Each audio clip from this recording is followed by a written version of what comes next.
Hello farmers, and welcome to our presentation on field capacity and permanent wilting point. Today we'll delve into what is field capacity and what is permanent wilting point and why these terms really matter when it comes to irrigation management.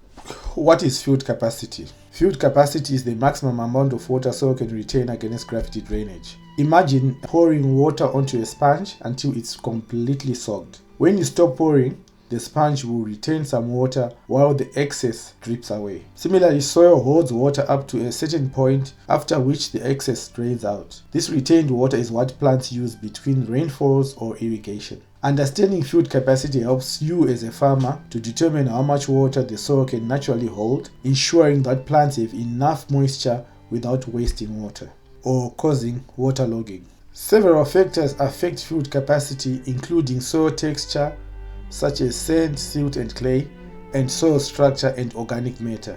Different soils retain water differently. Field capacity can be measured using the gravimetric method, which involves weighing soil before and after drying. Alternatively, soil moisture sensors provide a more convenient way to monitor field capacity in real time.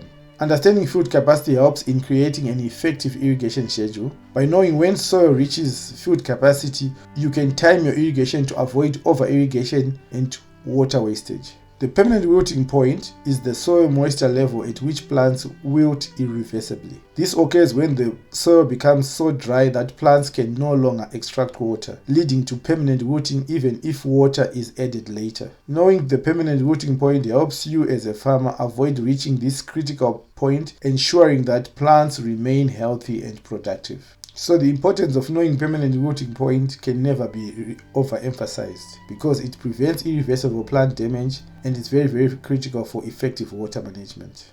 Several factors affect the permanent wilting point, including soil texture and structure. These factors influence how water is retained and accessed by plants. Knowing the permanent wilting point helps in scheduling irrigation to avoid reaching critical moisture levels. This ensures that plants receive adequate water before experiencing stress. So knowing field capacity and permanent wilting point promotes healthy plant growth and enhances water use efficiency, ensuring that plants get the right amount of water at the right time. So let us take this drum to be our soil. So when we fill up the drum right to the brim, we are going to lose some water, and that water is also dangerous to the plants because it may cause waterlogging. So this whole level of water up to here, the soil will be too saturated to sustain life. So this water has to drain away. When this water is drained away, when you get to this point where the soil is now holding on to the maximum amount of water it can hold, this is the field capacity. So at this point, there is enough airspace and there is enough water for the plants.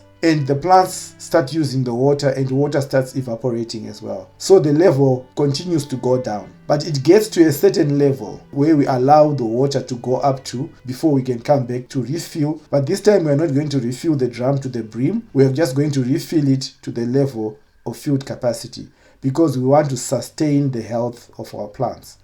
So when this happens, this is when we are now managing our irrigation. Then as we go further down, from this point where we say this is the allowable depletion, the plants actually start experiencing a certain level of stress in trying to access water. As you can see here in this diagram here, this is the beginning of plant stress. So in this region here, the plants are stressed. And sometimes when we observe certain plants, they start wilting. It's because this point, the water level is going down in our soil and it's approaching this level where we call permanent wilting point. This is the difference between field capacity and permanent wilting point, and this is why they are important. So in our next video, we are going to talk about available water and readily available water. Most farmers do not know how much water is available to their plants at any given time. So understanding available water removes guesswork from irrigation management, and knowing the readily available water is a game changer in irrigation management. As usual, join us in the comment section if you have got any issues you would like to discuss or any questions you've got. And please subscribe to our channel, like and share so that we can continue to produce more videos if you are finding them helpful. Thank you for watching and see you in the next video.